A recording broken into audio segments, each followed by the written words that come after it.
Assalomu alaykum, hurmatli kuzatuvchilar.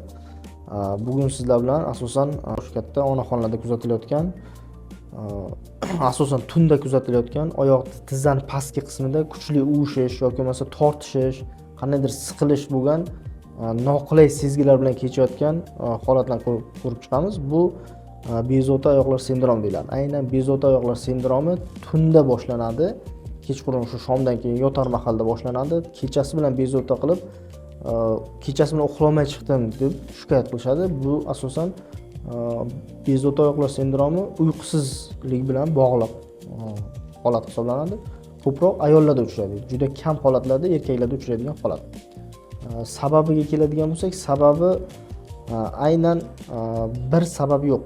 Bu har xil nevrologik kasalliklardan keyin ham yuzaga kelishi mumkin yoki yoshlarda ko'proq juda kam foiz tashkil qiladi. Yoshlikdan bezovta oyoqlar sindromi kuzatilishi mumkin. Bunda ham aniq etiologiya yo'q. Aniq etiologiyasi ko'proq keltirilgan adabiyotlarda naslistvenniy, ya'ni oiladan oilaga, otadan bolaga yoki ayollarda o'sha o'tib yuradigan holat hisoblanadi. Bu holatni qanday aniqlashimiz mumkin deydigan bo'lsak, bu holatda hech qachon og'riq bo'lmaydi. Ba'zi shifokorlarimiz adashtirishi mumkin. Tizzasida og'riq bo'ladi, bu bezovta oyoqlar sindromi. Yo'q, tizzasida og'riq bo'lsa, bu artrozga borishi mumkin. Bu artroz emas hech qanaqangi. Bunda tizzada, to'piqda og'riqlar kuzatilmaydi. Faqatgina o'sha kuchli tortishish, uvishganday bo'lish, kuchli siqilish, o'sha barmoqlarda kuyishganday bo'lishi aynan kechga boshlanadi, tunda boshlanib, to ertalab tong yorishguncha bo'ladigan holat. Tong yorishgandan keyin bu narsa o'z-o'zidan o'tib ketadi. Kunduzi hech kim bezovta qilmaydi. Kunduzi yuraveradi. Yaxshi yuradi kunduzi. Hech narsa bo'lmaganday bo'ladi. Bunaqangi sezgi buzilishlar, sensomotor buzilishlar natijasida bemorlar hamma shu holatga tushgan bemorlar hammasi tuni bilan uxlolmay chiqadi, bedor bo'lib chiqadi. Bemorlardan so'raganda asosan bular shikoyati oyog'ingizda og'riq bo'lyaptimi, nima sezyapsiz deganda, yo'q, hech qanaqangi og'riq emas. Buni ta'riflash ham aniq bir ta'riflash qiyin. Bu faqat uvishganday bo'lish, ba'zan sanchib qolishi, ba'zan tortilib qolishi bilan kechadi deb shikoyat bildiradi. Bu nafaqat yoshi katta onaxonlarda, balki homilador ayollarda ham kuzatilishi mumkin. Homilador ayollarni homiladorlik vaqtida o'sha 2-3 trimestrda oxirgi vaqtlarda kuzatilib, farzandli bo'lgandan keyin, ya'ni homilaning tug'ruqdan keyin bu narsa o'z-o'zidan o'tib ketadi. Buni sababi asosan ko'proq kuzatadigan bo'lsak, vitamin yetishmovchiligi yoki bo'lmasa o'sha yoshlik davrida surunkali o'sha kuch talab qiladigan og'ir mehnat bilan shug'ullanganlarda ham kuzatiladi.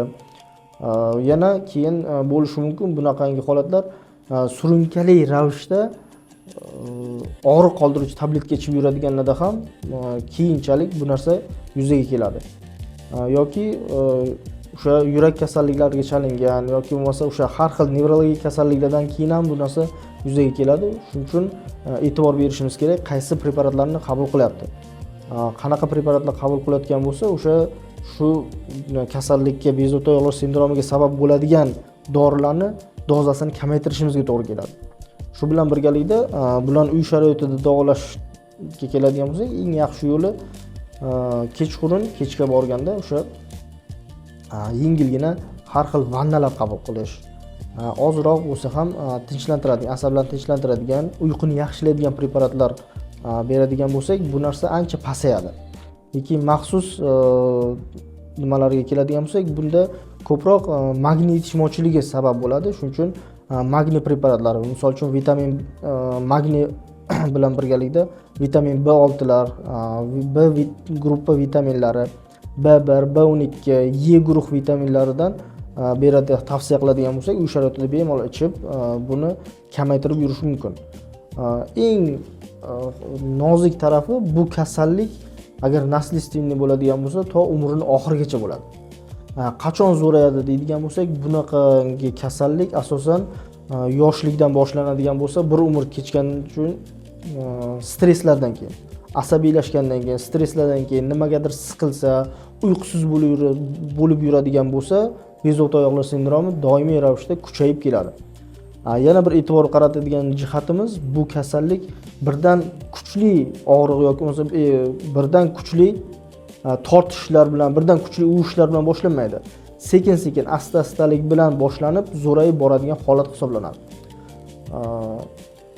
Buni yana bir o'sha ukol dorilarsiz lichenasiga keladigan bo'lsak, davolanishiga buni har xil kurortlarda, dam olish zonalariga o'sha oddix olib keladiganlarda o'sha to davolanishdan boshlangandan tugagungacha 10-15 kun davomida ayrim paytlarda oylab ham kuzatilmasligi mumkin.